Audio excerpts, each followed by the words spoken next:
지난 금요 어머니 기도회에서 새해 첫 이제 모임 가지고 또 예배를 드리는데 제가 새벽 기도 때문에 특세 때문에 좀 힘들어서 조금 빨리 끝내고 싶은 마음이 있었어요. 그래서 기도 제목을 좀 빨리 나누고 기도를 빨리 좀 끝냈으면 좋겠다, 이런 좀 아주 약삽한 생각을 해서 우리 권사님들한테 이렇게 했습니다. 오늘은 한 가지 기도 제목만 나누겠습니다. 특별히 2020년에 하나님 앞에 드릴 많은 기도가 있지만 한 가지 기도 제목, 제일 중요한 기도 제목만 나눕시다 이랬는데 너무 진지해졌어요. 왜냐하면 권사님들이 아니 무슨 기도 제목을 내가 드리지? 많은 기도 제목 중에 정말 올해 정말 하나님께서 이루어주시기 원하는 한 가지가 뭘까? 막 하다가 얘기를 하셨는데 자녀 문제, 건강 문제, 또 골치 아픈 이 집안 문제, 또 이 외미마을 문제, 뭐 이런 얘기들을 하나씩 아주 진중하게 쏟아내시는 거예요. 그러면서 야, 이거 내가 잘못 생각했구나 그런 생각이 딱 왔어요. 근데 저는 이제 솔직히 이제 저도 얘기를 해야 되니까 제 마음속에서 올해 한 가지 기도 제목은 뭔가 생각을 해봤는데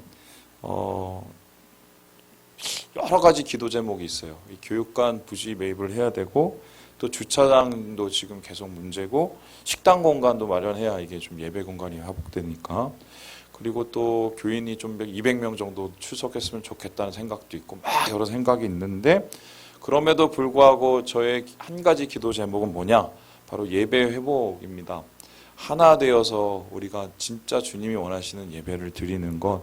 그래서 한 예배와 한 공동체와 주님 안에서의 예배의 한 감격을 누리는 것. 이게 저의 2020년 가장 큰 소망이거든요.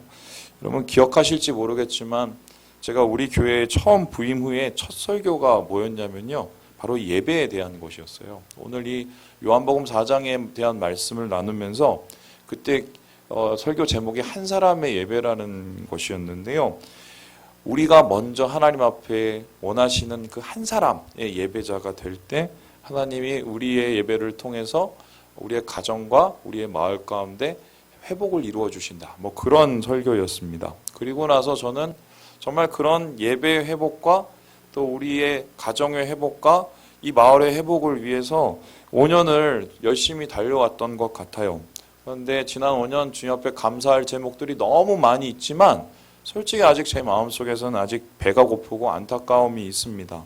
왜냐하면은 아직도 우리가 정말 예배의 감격을 누리고 있을까? 예배가 정말 사모하고 예배를 정말 기대하고 예배 속에서 하나님을 만날까 했었을 때 저부터 시작해서 부족하고 안타까운 부분이 많기 때문이에요. 그래서요, 새해를 시작하면서 다시 마음을 다잡아 봤습니다. 어떻게 하면 예배를 회복할 수 있지? 예배는 하나님을 만나는 건데 하나님을 어떻게 하면 만날 수 있지? 그리고 우리 예배 가운데 어떻게 이러한 만남이 은혜 가운데 이루어질 수 있지? 이런 고민을 계속하면서 기도를 했는데요.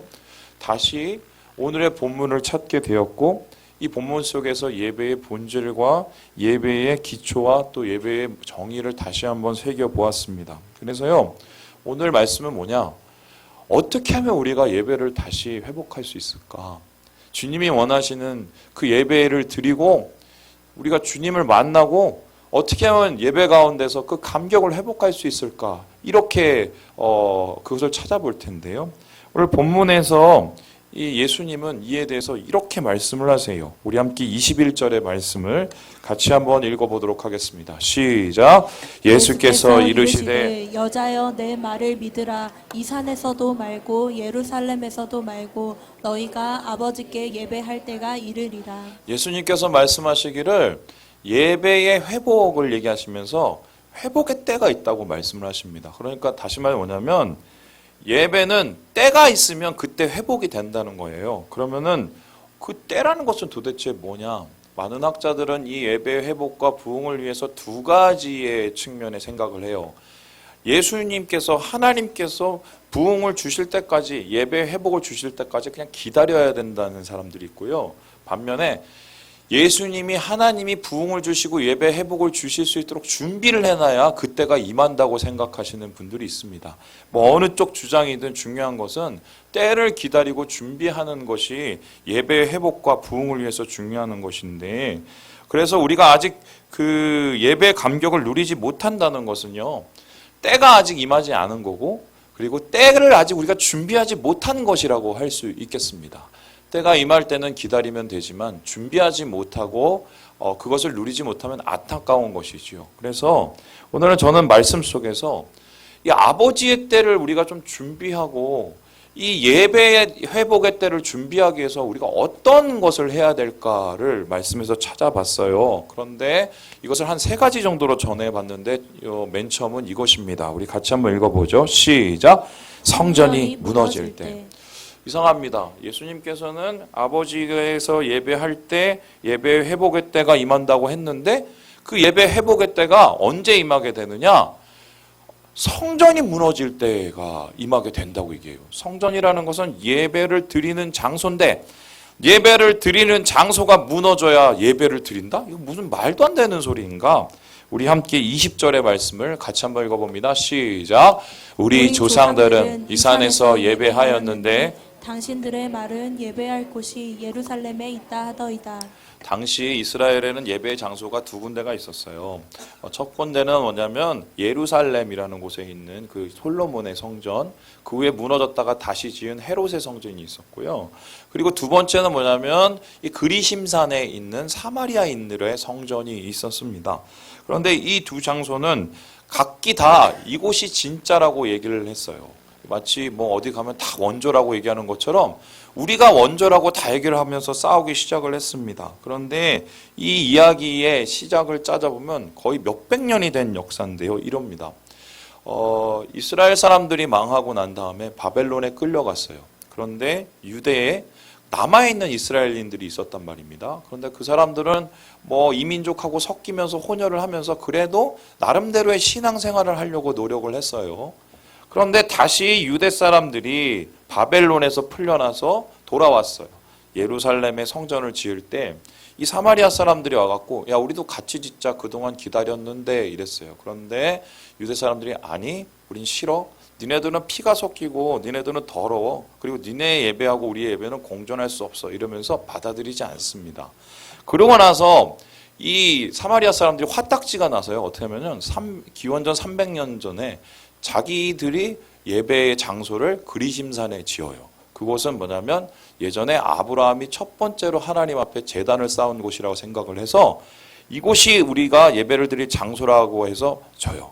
그리고 나서 그때부터 이 2 장소의 예배가 이루어지면서 싸우기 시작하는데요. 어떻게 되느냐? 기원전 100년 정도에 이 예루살렘에 있던 이 왕이 유대 왕이 와서 이 그리심산에 있는 예배 장소를 다 무너뜨립니다. 그리고 이것을 더럽혀요. 그리고 이제 우리는 예루살렘 성전에만 예배드리니 니네는 알아서 해. 이렇게 했어요. 그래서 이런 무력으로 한 곳으로 통합을 하려 했는데 결론적으로 어떻게 됐냐? 오기로 살아남은 거예요. 그래서 예수님 당시에 이 2 장소가 공존을 하면서 서로가 맞다고 서로가 옳다고 얘기를 했어요. 그런데 예수님은 이에 대해서 뭐라고 얘기했느냐? 니네들은 예배는 드리지만 좀 잘못 드리는 거야. 왜냐하면 예배 방식의 문제와 하나님을 섬기는 방식의 문제가 있다고 얘기를 했어요. 근데 반면에 예루살렘은 방법은 맞는데 제대로 드리지 못한다고 얘기를 했어요. 왜요? 그 사람들은 예배 드릴 마음이 별로 없었던 거예요. 그래서 예수님께서는 아버지께 예배할 때가 임할 때는 뭐냐? 예루살렘도 무너지고 그리심산도 무너져야 된다는 거예요. 그러면은 하나님이 임하실 때, 아버지께서 임하실 때 예배가 이루어질 때 성전이 무너진다는 것은 무슨 말씀입니까? 인간적인 의, 인간적인 명분, 인간적인 자존심, 인간적인 생각, 이러한 모든 우리가 주인된 것이 무너졌을 때 비로소 하나님께서 그곳에 하나님의 예배를 세우신다는 것입니다. 실제로 지금 그리심산을 가보고 예루살렘에 가보면 아무것도 남지 않았어요. 그리심산에는 저렇게 폐허가 되고 예루살렘 성전이 있던 자리는 이제 이슬람에 있는 모스크로 변해버렸습니다. 무슨 뜻인가요? 예배는요, 상황이 아니라 사람이 드리는 거예요. 그래서 오늘날도 사람이 예배를 드림에도 불구하고 자꾸 다른 것으로 예배를 채우려고 노력하는 모습, 주님이 원하지 않는 것입니다. 최근에 좌와 우가 싸우기 시작을 합니다. 한국교회도 두 쪽이 쪼개져서 같은 하나님께 좌우가 나눠져서 서로가 틀렸다고 하고 예배를 드립니다. 저는 그분들이 이 사진을 보고 좀 끝을 보셨으면 좋겠어요. 인간적인 의와 인간적인 자기 생각에 의해서 드려지는 예배는 무너져야 될 거고요. 하나님이 주인 대신 하나님을 섬기는, 온전히 섬기는 사람이 서야 진짜 하나님의 예배가 회복될 수 있다. 이렇게 말할 수 있겠습니다. 그래서 여기에 대해서 존 메가더 목사님은 이렇게 얘기를 했습니다. 우리 같이 한번 읽어보죠. 시작. 요즘 예배라는 명목으로 행해지는 많은 일들이 사실은 그리스도의 이름에 먹칠하고 있다. 우리는 활동을 많이 하고 예배는 거의 드리지 않는다. 사역을 중시하고 예배는 중시하지 않는다. 우리는 지나칠 정도로 실용적이다. 오로지 무엇이 효과가 있는지 알고 싶어 한다. 정작 하나님이 우리에게 주신 소명을 무시해버린다. 한마디로 예배의 형식과 예배의 모습과 예배의 장소는 있는데 예배 드리는 사람은 없는 거예요. 그러니까 이 예배를 과연 하나님께서 받으시겠는가? 쓸데없는 예배인 것이죠. 여러분, 보이지 않는 성전이 세워지기 위해선 보이는 성전이 무너져야 됩니다. 보이지 않는 성전이란 예배자, 바로 사람이 예배를 드리지 상황과 장소가 예배를 드리는 것이 아니다. 그래서 한번 돌아봐야 되겠어요. 내가 정말 예배자인가? 하나님 앞에 예배를 드리기 원하는 예배자인가? 아니면 그 예배 시간에 그냥 참여하는 참여자인가? 오늘 주님께서 아버지의 때, 예배가 회복되는 때 성전이 무너져야 된다고 얘기를 하고 있습니다. 우리 두 번째로 예배가 회복될 때는 무엇인지 같이 한번 읽어보겠습니다. 시작. 예배자를 찾으실 때. 성전이 무너질 때 예배가 회복되고 주님께서, 하나님께서 예배자를 찾으실 때 예배가 회복이 된다. 그런데 여러분, 이 말은 얼마나 이상한 말이냐면요, 원래 옛날의 예배는 예루살렘 성전이 있으면 거기에 사람이 찾아갔어요. 사람이 찾아가서 하나님을 예배를 드렸는데 이제 예수님께서는 어떻게 해요? 진짜 예배 회복은 사람이 찾아오는 게 아니라 하나님이 찾아오시는 거라고 얘기를 합니다. 우리 같이 23절의 말씀을 읽어보도록 하겠습니다. 시작. 아버지께 참되게 예배하는 자들은 영과 진리로 예배할 때가 오나니 곧 이때라. 아버지께서는 자기에게 이렇게 예배하는 자들을 찾으시느니라. 하나님께서는 예배 회복을 위해서 예배하는 자들을 찾으신다고 말씀하십니다. 그만큼 예배 드리는 사람이 적었다는 소리입니다. 그렇다면은 당시에 예배 드리는 자를 찾기 위해서는 어디에 가야 되는 게 상식이었을까? 예루살렘에 가야죠. 거기에는 예배 전문가들, 말씀 전문가들, 예배 형식과 본질을 잘 알고 있는 사람들이 있었기 때문입니다. 그런데 예수님께서는 예배하는 자를 찾기 위해서 예루살렘을 가지 않고 어디로 오셨어요? 지금 사마리아는 작은 수가라는 동네에 오셨단 말입니다. 그리고 그 수가라는 동네에서 예배 지도자들이나 종교 지도자들을 찾은 게 아니라 전혀 예배하고 거리가 먼 이상한 여자를 한 명 찾아왔어요. 근데 이 여자를 설명을 드리면 한마디로 뭐냐? 죄인이에요, 죄인. 남편이 5이었다가 다 날려먹고 지금은 동거를 하고 앉았고, 또 뿐만 아니라 다른 사람들의 비난을 받는 게 두려워서 낮에 물동이 들고 우물에 오는 한마디로 죄인인 여자였습니다. 이상합니다. 예배자를 찾으시려면 거룩하고 또 뭔가 있어 보이고 뭔가 배우는 사람들이 예배자라고 생각을 할 텐데 왜 예수님께서는 이 죄인인 여자를 찾아오셨을까? 여기에 대해서 본문을 보면 이 여자가 다른 사람들과 다른 딱 한 가지의 장점을 보게 됩니다. 우리 함께 15절의 말씀을 읽어보지요. 시작. 여자가 이르되 주여 그런 물을 내게 주사 목마르지도 않고 또 여기에 물을 기르러 오지 않게 하옵소서. 이 여자는 다 꽝이었어요. 한마디로 다 엉망진창이었어요. 그런데 이 여자에게서 찾을 수 있는 유일한 장점이 뭐였냐? 목마름이었어요. 자기 인생 이렇게 살면 안 된다는 생각, 이렇게 살면 내 인생 끝난다는 생각, 나 이렇게 살기 싫다는 생각에 가득했을 거예요. 또 뿐만 아니라 뭔가 탈출하고 싶다는 생각이 있었을 거예요. 이 탈출하는 방법이 사람이 아니라 하나님이 아닐까 하는 그런 생각이 있었을 거예요. 그리고 나서 그는 목마름으로 살았습니다. 이 영혼의 목마름, 예배다 자음은 바로 주님을 만나기 원하는 배고픔이에요. 배고픔. 아무리 많이 배우고 알아도 그 알과 배움이 예배를 향한 배고픔과 하나님을 만나기 원하는 사모함이 없으면 다 필요 없는 것들이에요. 왜입니까? 예배는 배워서 하는 게 아니라 사모해서 하기 때문이에요. 배움이 예배가 아니에요. 사모함이 예배이기 때문입니다. 여러분, 이렇게 예수님께서는 이 여자를 찾아오시고 이 여자의 상처를 만드시고 죄를 해결해 주십니다. 그리고 이 여자의 목마름을 채워주세요. 그리고 이 여자가 예수님을 통해서 예배를 회복하게 돼요. 한마디로 예수님께서 찾아오셔서 이 여자에게 새로운 길을 열어주신 거예요. 그리고 나서 예수님께서는 이러한 여자에게 주셨던 예배 회복, 주님이 찾아오시는 예배의 회복이 이 땅 가운데 다시 임할 거라고 약속을 했습니다. 그것이 무엇입니까? 바로 사도행전 1장의 말씀이에요. 우리 같이 한번 읽어봅니다. 시작! 사도와 함께 모이사 그들에게 분부하여 이르시되 예루살렘을 떠나지 말고 내게서 들은 바 아버지께서 약속하신 것을 기다리라. 요한은 물로 세례를 베풀었으나 너희는 몇 날이 못되어 성령으로 세례를 받으리라 하셨느니라. 주님이 약속했어요. 야, 이 여자를 내가 찾아와서 회복시킨 것처럼 너희들에게도 아버지께서 오셔서 그 예배를 회복시키시고 기쁨과 감격과 은혜를 회복시키신다고 말씀을 했습니다. 그런데 그 방법이 뭐였냐? 사모함이에요. 근데 그 사모함은 어떻게 표현됐느냐? 떠나지 말고 어떻게 해요? 기다릴 때. 그래서 하나님께서 주실 은혜와 하나님이 나를 만나 주실 그것을 기대하면서 떠나지 말고 그것 속에서 사모함으로 기다릴 때 내가 만나 주겠다고 얘기하셨고요. 그러한 하나님의 만남은 성령의 세례로 임할 것이라고 말을 했습니다. 이 말을 듣고 제자들은 예수님의 승천을 바라본 후에 마가의 다락방에 모였어요. 예수님 말씀대로 사모했어요. 떠나지 않았어요. 기도했어요. 그리고 기다렸어요. 그리고 무슨 일이 일어납니까?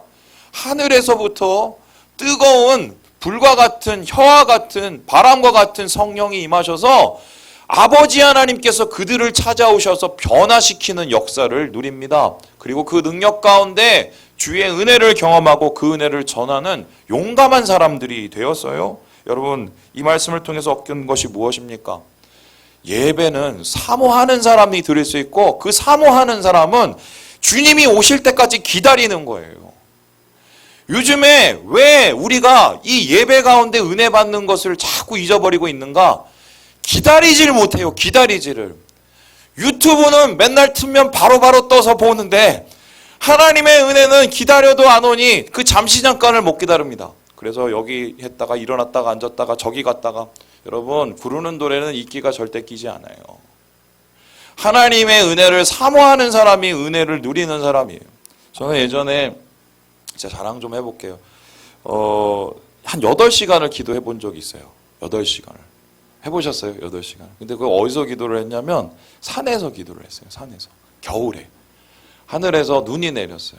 눈이 내렸는데 기도를 하다가 그 시간이 얼마나 길었냐면 나중에 내려오는데 머리에 이렇게 눈이 쌓였더라고요. 근데 제가 8시간 동안 그만 하나님의 기쁨과 은혜를 누리면서 그곳에서 기도를 했느냐? 아니에요. 기도를 해도 응답도 없고 또 여러 가지를 막 하나님 앞에 부르짖어도 뭔가 감격도 없고 그럼 제가 거기 왜 있었냐? 여기서 은혜 받고 가야 된다는 그 생각 하나로 있었어요. 그리고 나서 하나님 앞에 내가 울었어요. 하나님 왜 나는 안 만나 주십니까? 내가 이렇게 영혼이 갈증이 있는데 그렇게 8시간 버티고 응답을 못 받고 내려왔어요. 8시간을 기도해도 응답을 못 받을 수 있어요, 여러분.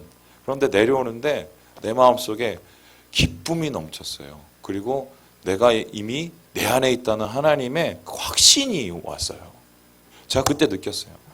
주님은 계시지만 우리가 그걸 모르는 이유는 사모함과 기다림이 없기 때문이에요. 우리의 분주한 일상처럼 하나님 앞에 서면 우리는 예배의 감격과 은혜를 누리지 못한다. 그래서 우리 아버지의 예배 때는 언제 때냐? 사모함으로 하나님을 기다릴 때에 그리고 우리 예배자를 찾으시는 주님을 만날 때 이때가 이루어진다. 오늘 말씀을 통해서 보게 되는 것입니다.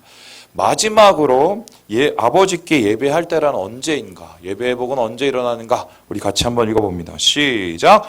예수님만 보일 때. 성전이 무너지고 내 안에 성전이 세워지며 예수님이 찾으시는 그 예배자가 사모함으로 준비될 때 임하며, 또한 언제 임하냐?